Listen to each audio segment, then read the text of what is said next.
The last thing my dad told me before leaving was, "This isn't about you." Like that made it easier. He'd packed 3 suitcases, left his wedding ring on the kitchen counter, and was moving in with Nicole from his office. Mom sat on the couch, not crying, just staring at the coffee table where the ring sat like evidence. I was 14, old enough to understand, but young enough that it wrecked me in ways I couldn't articulate. For the first few weeks, I kept thinking he'd come back, that he'd realize his mistake and show up with apologies like in movies. He didn't. Instead, he started a new life that didn't include weekend visits or phone calls, just monthly child support deposits, as if money could replace presents. Mom tried to hold it together. She'd wake up at 5 a.m., go to work, come home, make dinner, and pretend everything was fine.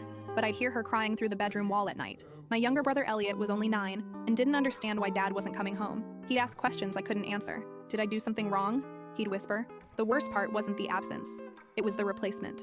Within 3 months, Dad had moved into Nicole's house. She had 2 daughters from her previous marriage. Suddenly, his Facebook was filled with photos of him at their dance recitals, helping with homework, grilling in their backyard. He was playing father to someone else's kids while his own sat home wondering what we'd done to deserve abandonment. I stopped checking his social media after I saw him teaching Nicole's oldest daughter, Ava, how to ride a bike, the same way he'd promised to teach Elliot but never found time for. That image burned into my brain and stayed there. By the time I turned 16, I'd built a wall around myself. I didn't cry anymore, didn't ask questions. When he'd occasionally text, "How's school?" I'd reply with one word, "Fine." He never pushed for more. Eventually, the texts became monthly, then quarterly, then stopped altogether. Mom started dating when I was 17, a man named Quentin who worked at the bank and brought her flowers every Friday. He was kind and steady and everything my father wasn't. Elliot warmed up to him quickly. I kept my distance, convinced anyone who got close would eventually leave. On my 18th birthday, Dad called for the first time in 11 months. "Hey kiddo, just wanted to wish you a happy birthday." His voice sounded exactly the same, like no time had passed, like he hadn't missed every milestone in between. I stood in the kitchen, phone pressed to my ear, and felt absolutely nothing. "Thanks," I said flatly. "Wait," he said quickly.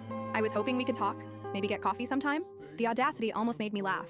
After 4 years of silence, he wanted coffee, as if a latte could bridge the canyon he'd created. "I don't think so," I replied. "Why not?" he asked, genuinely confused. "Because you left," I said simply, "and you never came back." I hung up before he could respond. That night, Mom found me sitting on the porch steps. She sat down beside me without saying anything. We stayed like that for a while. Finally, she spoke. "You know, he's always going to be your father, but you get to decide what that means." I looked at her, this woman who'd held our family together with duct tape and determination. "What does it mean to you?"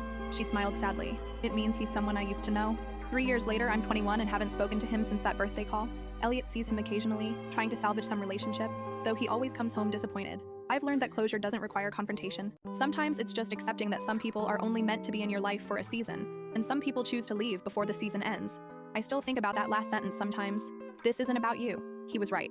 It was about him, his choices, his weakness, his inability to stay when things got hard, and realizing that was the most freeing thing I've ever understood.